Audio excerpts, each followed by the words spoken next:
Halo semuanya, baiklah sekarang kita akan membahas calon Slayer part kedua. Sepertinya ada aura khusus yang hanya dimiliki oleh para pembunuh. Ketika Evan Edrock bertemu dengan Karaka, ia merasakan sesuatu dan berkata, energi ini. Dan kemudian ketika Madorago bertemu dengan Karaka, ia merasakan energi yang menakutkan. Saat bertemu dengan White, King Dorian Frog merasakan aura menakutkan dan merasa gugup saat melihat kekuatannya dan menggambarkannya sebagai kekuatan yang menakutkan. Dalam kasus Baby Lord Yama, ada deskripsi tentang masing-masing dari mereka yang merasakan sesuatu. Seperti ini bukan petinggi biasa. Aku merasakan perasaan luar biasa yang tidak dapat dijelaskan di seluruh tubuhku setelah diserang olehnya. Kemampuannya luar biasa. Karaka hampir abadi karena ia secara ajaib menyimpan jantungnya di ruang terbatasnya sendiri. Dan tubuhnya juga mampu bergenerasi secara terus-menerus. Sekalipun tubuhnya hancur, masih ada kemungkinan untuk dibangkitkan. White melahap jiwa dan menggunakannya untuk kekuatannya sendiri. Sedangkan Baby Lord Yama memiliki kemampuan untuk menjadi 100% kebal terhadap air suci yang digunakan oleh mereka yang takut kepadanya. Mereka luar biasa kuat bahkan di kalangan petinggi dan bahkan puncak Fug, tetapi hanya sedikit sekali orang yang mengetahui wajah mereka.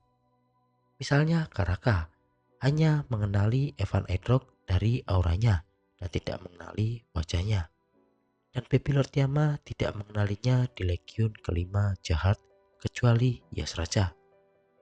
Meskipun dia adalah raja suku anjing dan seorang pembunuh, bahkan Yas Raja mungkin mengenalinya karena ia memiliki semacam hubungan dengan Doom. Dalam kasus Wade di antara orang-orang yang terkait dengan Fug, hanya mereka yang mendengar penjelasan tentangnya yang tidak memiliki gambaran kasar tentang siapa dia. Dan kebanyakan orang tidak mengenalinya. Ini juga karena Korps Angkatan Darat keempat jahat tidak mengenali Wade dengan mengatakan bahwa dia adalah kelompok terpilih yang mengaku sebagai Wade. Namun karena pertempuran stasiun terakhir dan pertempuran tembok perdamaian dan konsistensi, banyak orang di pasukan jahat kemungkinan besar akan mengetahui siapa Karaka, Wade, dan juga Yama. Pembunuh generasi ketiga yaitu Karaka. Dikonfirmasi dalam karya tersebut bahwa Karaka pembunuh generasi ketiga yang terlemah, lebih rendah daripada Hayuri Jahat, bakat terbaik dari keluarga H. Dalam hal kekuatan bertarung murni, namun tidak bisa dianggap lebih rendah dari Yuri hanya karena sifat-sifat khususnya seperti teknik pengendalian ilahi dua kegelapan yang membatalkan semua serangan dan kemampuan Magic Mirror, atau biasa disebut kekuatan pemulihan yang sangat besar atau kebangkitan. Dalam pertarungan Baby Lord File di dalam kandang dan pertarungan dengan Hachurge dan juga Kalavan di dalam sarang, ia tampak setidaknya berada di level komandan divisi di pasukan jahat. Tetapi di Menara Kucing, ia dengan cepat menusuk komandan divisi Lobobia Busile. Pasukan jahat dengan atau serangan normal, Busile menunjukkan kegugupan, mengatakan bahwa Karaka berada di level komandan divisi atau lebih tinggi. Karena itu level pembunuh generasi ketiga nampaknya setidaknya setara dengan komandan divisi atau wakil komandan divisi di pasukan jahat dan petinggi dalam 400 ranker teratas. Pembunuh generasi kedua Wade dan juga Baby Lord Yama. Dimulai dengan Slayer generasi kedua, kekuatan bertarungnya tiba-tiba meningkat dengan cepat. Di antara para pembunuh generasi kedua, Wade yang terkuat diberatkan bertarung secara setara dengan Kalavan, seorang petinggi setingkat komandan Legiun. Saat ia dihidupkan kembali dalam kondisi sedikit di bawah masa jayanya, dengan ini hampir dapat dipastikan bahwa spesifikasi White di masa jayanya setidaknya seperti seorang komandan Legiun. Selain itu, Kelhelam yang melihat kekuatan Baby Lord Yama dalam wujud tubuh penuh menilainya sebanding dengan para pembunuh generasi pertama. Oleh karena itu, level pembunuh generasi kedua nampaknya setidaknya setara dengan komandan pasukan jahat dan petinggi di atas nomor 100 ranker menara. Akan tetapi, terdapat pula perbedaan di antara pembunuh generasi kedua yang sama. Saat White unggul dalam kondisi konfrontasi langsung dengan Calavan, Yama terlihat didorong kembali oleh Lopopia Yasraja yang dianggapnya berada pada level yang sama dengan Calaban. Pembunuh generasi pertama yaitu Chris Misialus-Lake. Chris Misialus-Lake pembunuh terkuat dan pembunuh generasi pertama dan juga sekaligus pemimpin Fug saat ini. Peringkatnya lebih tinggi dari 4 kepala dari 10 keluarga. Dan mungkin kekuatan bertarungnya mungkin tidak sebaik 10 kepala keluarga. Dia setidaknya adalah seorang peringkat tinggi tingkat semi keluarga karena dia adalah bawahan V dan juga Arlene Chris. Dan pembunuh generasi pertama lainnya dikatakan berada di level Yama sebelum Kelhelam memperkuat mereka. Jadi dapat dikatakan bahwa masing-masing pembunuh generasi pertama setidaknya sama dengan Yama sebelum bertenaga. Selain itu, salah satu pembunuh di generasi pertama terbukti menggunakan spesies kuno terkuat yang meningkatkan statusnya. Dan status Lusleg meningkat lebih tinggi lagi ketika ia bertanding langsung melawan Urek Mazino yang memiliki 30% kekuatan suci. Tetapi dia meningkatkan kepercayaan dirinya dengan menimbulkan kerusakan pada anggota irreguler yang sebelumnya dianggap tidak memenuhi standar dan memberi ruang untuk perbaikan.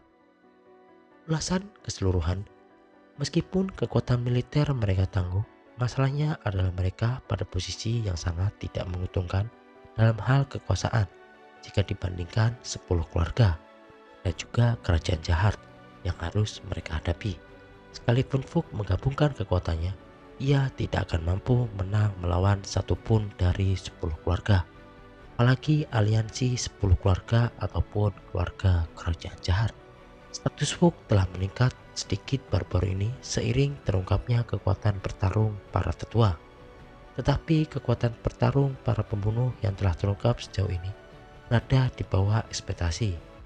Dalam kasus Karaka, meskipun ia seorang pemula yang baru saja menjadi seorang Slayer, ia hanya berada di level komandan divisi di pasukan jahat. Dan Yama yang sedang dalam transformasi tubuh penuh dan dievaluasi setara dengan para pembunuh generasi pertama berada pada posisi yang kurang menguntungkan dibanding komandan korps. Jika memperhitungkan para kepala cabang ataupun keluarga Kun dan Lopopia mungkin merupakan penguasa, panglima ataupun lebih tinggi atau anak-anak keluarga sendiri atau pengiring yang telah mengikuti mereka sejak zaman kuno. Tidak dapat dikatakan bahwa kekuatan satu saja dari 10 keluarga itu lebih rendah daripada kekuatan seluruh Fug. Meskipun demikian, tidak dapat disangkal bahwa semua pembunuh adalah makhluk yang kuat. Ia terkubur dalam organisasi musuh jahat dan juga 10 kepala keluarga. Tetapi jika Anda mengecualikan mereka, jelas bahwa hanya ada sedikit kelompok di dalam menara yang dapat dibandingkan dengan mereka dan memberikan pengaruh yang sangat besar. Dengan demikian, para pemimpin Fug adalah tokoh yang kuat di dalam menara dalam hal kekuatan pribadi mereka. Dalam demikian, Fug adalah organisasi yang menjadi yang paling kuat dalam menghadapi jahat dan 10 keluarga di masa mendatang. Karena para pembunuh masing-masing memiliki tujuan mereka sendiri, kemungkinan besar mereka akan saling berhadapan dengan mereka dalam perkembangannya. Para pembunuh biasanya dibagi menjadi 1, 2, dan 3 generasi berdasarkan periode aktif mereka. Generasi pertama mengacu pada Genesis atau zaman kuno. Generasi kedua mengacu pada abad pertengahan. Dan generasi ketiga mengacu pada dunia saat ini. Bukit ini adalah pembunuh yang generasinya jelas. Generasi ketiga adalah Kraka. Dia disebutkan di awal pada bagian kedua sebagai orang terakhir yang menjadi pembunuh atau Slayer. Jadi dia adalah pembunuh generasi ketiga. Selain itu, karena ia merupakan karakter generasi saat ini, kemungkinan besar Karaka merupakan satu-satunya pembunuh generasi ketiga. Para pembunuh generasi kedua, White dan juga Baby Lord Yama. Baby Lord Yama dianggap sebagai pembunuh generasi kedua karena disebutkan bahwa ia berada di abad pertengahan saat ia melawan Doom. Faktanya bahwa dia memperlakukan Karaka, seorang pembunuh generasi ketiga seperti bocah nakal, sudah cukup untuk membuktikan bahwa dia adalah pembunuh generasi kedua. Dalam kasus White, karena ia digambarkan sebagai kuno, ia adalah pembunuh dari era abad pertengahan yang sama dengan Yama, tapi ia jauh lebih kuat dari Yama. Pembunuh generasi pertama, Chris Misha Luslek. Luslek yang menemani 13 petualang agung sebagai bawahan mereka selama perjalanan besar atau petualangan hebat. Dianggap sebagai yang tertua di antara karakter Fug dan berfungsi sebagai kriteria untuk membagi setiap generasi. Berikut adalah perkiraan pembunuh untuk setiap generasinya. Pembunuh generasi kedua diduga Immort, walaupun latar Baby Lord Yama awalnya banyak diubah. Masih ada jejak penggunaan beberapa latar awal, jadi ada kemungkinan bahwa latar Immort juga telah berubah sampai batas tertentu. Tetapi setidaknya latar sebagai pembunuh generasi kedua kemungkinan besar akan dipertahankan. Pembunuh pada generasi pertama diduga Beppo Memor Seto. Ada penyebutan dalam cerita utama bahwa pembunuh generasi pertama disegel di bagian 3 dan Beppo Memor Seto sedang tertidur dan mengingat bahwa orang kepercayaannya Madoraku adalah seorang petinggi. Ada kemungkinan bahwa Beppo Memor Seto juga seorang pembunuh generasi pertama. Ada perbedaan besar dalam kekuatan bertarung para anggotanya, meskipun memiliki posisi yang sama dengan Slayer. Hampir tidak ada ikatan atau persahabatan di antara mereka. Namun pertempuran di dalam sarang, ketiga Slayer, White, Baby Lord Yama, dan juga Karaka, Bam yang merupakan irregular dan juga kandidat calon Slayer, ikut berpartisipasi dalam pertempuran. Jadi segalanya berjalan ke arah yang lebih baik dari sebelumnya. Para calon Slayer disebut sebagai Dewa Fug karena akan membunuh Jahat dan 10 kepala keluarga. Jahat dan juga 10 kepala keluarga lebih cocok sebagai dewa daripada raja dan pangkat. Saat ini ada total 11 tata, yaitu 10 kepala keluarga dan juga 1 raja Jahat. Jadi tampaknya masuk akal untuk mencocokkan 1 Slayer dan juga 1 kepala keluarga atau Jahat. Semua pembunuh yang telah muncul sejauh ini bersesuai dengan 1 kepala keluarga. Karaka adalah pangeran Jahat, dan jelas bahwa ia mengincar Raja Jahat. White menjadi iblis yang membantai banyak sekali orang dengan harapan dikenali oleh Arihon dan melampauinya. Target Baby Lord Yama saat ini awal bagian 3 adalah Lobopia Yasraja.